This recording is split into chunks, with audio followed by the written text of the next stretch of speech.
Все четверо непосредственных исполнителей теракта, все те, кто стрелял, убивал людей, найдены и задержаны. Они пытались скрыться и двигались в сторону Украины, где, по предварительным данным, для них с украинской стороны было подготовлено окно для перехода государственной границы. Almost 80 years after the fall of the Third Reich, Russian President Vladimir Putin still claims to be at war with National Socialism. His stated goals of denationalizing and denazifying Ukraine were, at least publicly, his motivation for a brutal invasion that has already claimed thousands of lives. Een anoniem gepubliceerd boek getiteld The Coming Race in mei 1871 draait om een verteller die een verborgen ondergrondse wereld ontdekt die bewoond wordt door engelachtige wezens. Hij bevriendt er een van die hem door een stad leidt die doet denken aan de oude Egyptische architectuur. Ukrainian President Volodymyr Zelensky says his troops on the Eastern Front are holding on despite everything. The soldiers face continuous assaults by Russian troops and mercenaries around the towns of Soledar and Bakhmut. This part of the Donbass front has seen some of the most vicious and prolonged fighting of the war.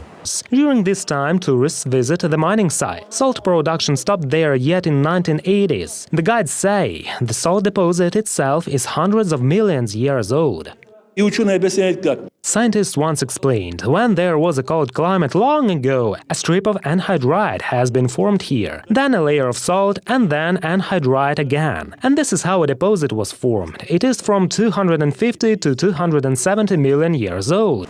Russian military blogs recently reported breakthroughs in those areas, but neither Moscow nor Kyiv have supported those claims.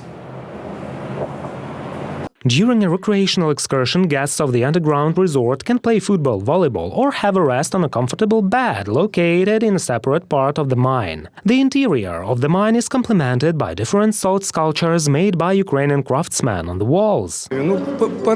This beauty is striking, it's amazing. A man had only found it, but it was here long before. It is very easy to breathe here. Soledar is being located to the north of Bakhmut, so Ukraine has announced yesterday that the Ukrainian forces are still holding Soledar, but what Russians are trying to do, especially the Wagner group, is to basically take Soledar in a semi-encirclement by cutting off the supply route to Soledar. And because according to Prigozhin, who is Wagner's chief, Soledar and Bakhmut are connected by an underground system, taking Soledar would mean that the Russians would have better chances to advance towards Bakhmut. So what they're doing is they're trying to surround Soledar from the west, coming from the south to the western part, and from the north. And Bakhmut is being surrounded from the south and the east. So basically that's the position right now, but the Ukrainian forces are still holding on. They have turned the cities into a kind of fortress and are holding their positions despite this meat grinder that is there right now. Вот этих Томпсонов у меня десятки тысяч. Новые в маске, упаковочные листы украинцев. The head of PMC Wagner Group, Yevgeny Prigozhin, said the more than 300,000 boxes of weapons and ammunition in Soviet depot could arm 1 million troops. И второе – это занимательная математика от ЧВК «Вагнер». According to a clip from Telegram yesterday, on May 2, 2023, Prigozhin announced about the big trophy in the giant ammunition depot, which Wagner's warriors captured in Soledar a few days ago. Huge stockpile of small arms at 150 meters depth, in 28 galleries along 5 kilometers, abandoned by Ukrainian troops as they hastily retreated, after being defeated. Вот, значит, показывают сокровища солидарских складов, которые длительное время хранились, перебирались, упаковывались и все остальное. This is unusual, although there are Western weapons, but almost all weapons are Soviet weapons. These were thousands of rifles, such as Thompson, Maximov, Sudayev, Shpigin, and other light machine guns, which Prigozhin's men had captured from Ukrainian troops. The video shows slightly better the Thompson machine gun family recovered from a box that had been sealed since World War II. It is known the machine gun was supplied by the US to Russia around 1944-1945 to help the war against Nazi Germany. Пулемет, ППШ, ППС, Максимы. Скорострельность высочайшая, не хуже современного вооружения. Дальше, пулеметы Дегтярева, полевые, да? Meanwhile, 10,000 guns will be donated to the Wagner fighters, and they are willing to exchange artillery shells. I propose to publish an announcement to everyone I can. No one cares. I am willing to exchange the guns of 1 million people for artillery ammunition 300 tons per day, said Prigozhin, showing the unsealed gun box. Нам это что, не нужно никому? Надо оставить здесь?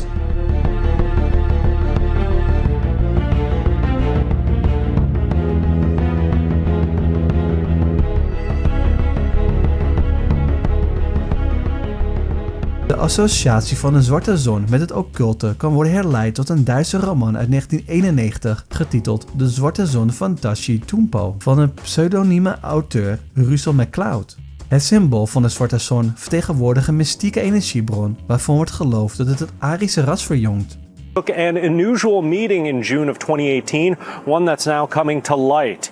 It was a meeting with one of the paramilitary units raised to fight off the Russian invasion of Ukraine's eastern provinces. One problem, that unit, the Azov Battalion, has been linked to neo-Nazism, and the Canadian military knew. Велику, могутню і соборну. Слава нації! An Ottawa Citizen report says Canadian forces in Ukraine produced a briefing in 2017 saying members of the Azov Battalion identified themselves as Nazis. But the June 2018 meeting happened anyway, with a Canadian forces colonel and diplomatic staff attending. The battalion published pictures on social media saying Canadian representatives expressed their hopes for, quote, further fruitful cooperation. In a statement, the Department of National Defense says they are strongly opposed to the glorification of Nazism and all forms of racism, racial discrimination, xenophobia, intolerance, and extremism, adding, our official position remains that we are not, nor will we be providing support to Azov and affiliated entities. Brad Galloway with the Center for Hate, Bias, and Extremism has studied the Azov Battalion. He says that while some neo-Nazi groups prefer to be discreet with their imagery, the Azov Battalion is more forthright.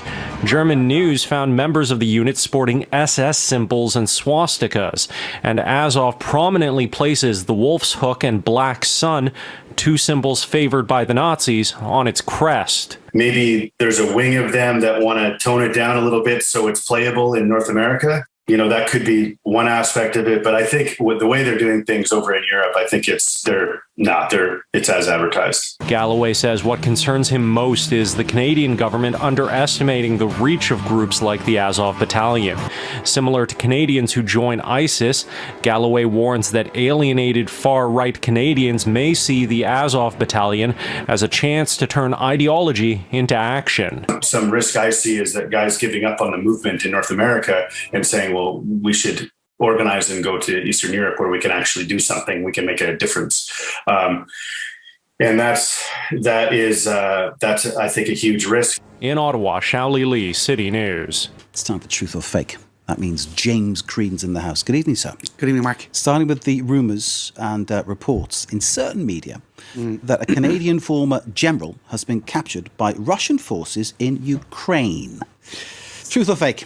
So, well, some of it is fake, and some of it we don't know. I've given it all away now. But anyway, Trevor Cadieux is the gentleman in question. He's a retired Canadian Lieutenant General. And you can see here that there was an investigation in Canada. He's no longer a general actually in the Canadian Army, but he did go to Ukraine as a mercenary. And there were reports, including in this Azerbaijan media, that he was captured by the Russians in Mariupol, in that infamous Azovstal steel plant, where there have been lots of reports, speculation that there may be forces from other countries present around that site. There's a huge amount of speculation and hearsay regarding what's happening at Azovstal. In any case, the France 24 observers have been looking at this particular image, which did the tour of several social media, claiming to be a representation of when he was captured by the Russians. Of course, you can't really see his face very clearly there, but several social media were saying, look, that this is kind of the proof of this headline that Russia captured the commander of the Canadian Army at Azovstal. For other rumours, by the way, that were whirling around the internet about this guy, had him in some way involved in bioweapons plants producing lovely illnesses such as Ebola. So you get the extent to which there's a huge... Deze samenleving gedijt dankzij geavanceerde technologie, waarbij hun krachtigste instrument een atoomtegenwoordige stof genaamd vril is. Deze vloeistof is een latente energiebron die de spirituele geavanceerde bewoners kunnen aanwenden door de training van hun wilskracht afhankelijk van hun genetische opmaak. Deze beheersing geeft hen toegang tot een buitengewone kracht die ze naar believen kunnen controleren.